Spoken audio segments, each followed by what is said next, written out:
My most important lessons about business did not come from my 10 years as the chairman and CEO of Mitsubishi Electric America, or from my many years as managing director of Mitsubishi Electric Corporation in Tokyo, or even from my 8 years as the chairman and co-founder of this Future 500 group of companies. My most important lessons about business I learned in the forest. For those of you who have not read my book, let me explain very briefly. My first lesson in the forest happened 43 years ago.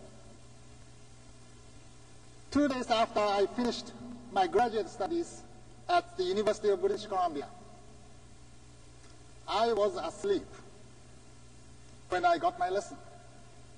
This was very unfortunate because at the time I was driving a little British car through the forest of the Canadian Rockies.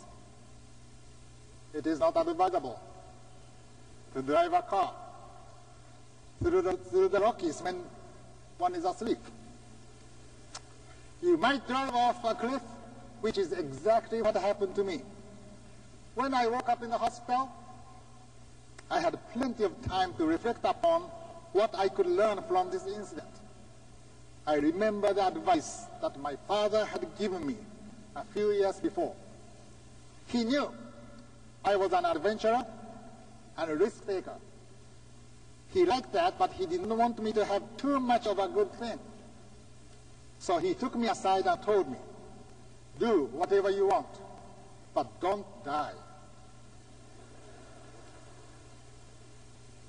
I wanted to call my father to tell him that I had taken his good advice, but my jaws was clamped shut.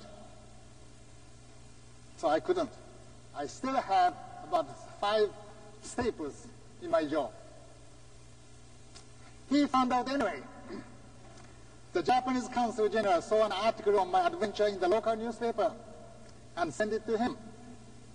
I have since passed along my father's advice to others. To me, this is what he means. Do what you want. Follow your purpose, but don't die. For a young man driving off a cliff in the Rocky Mountains teaches a valuable lesson. Stay alert. Watch where you are going. Enron grew unsustainably. Then, because it failed to adapt, it collapsed. Much of our industrial economy has been operating on an accounting system, much like Enron's. We too are blocking feedback.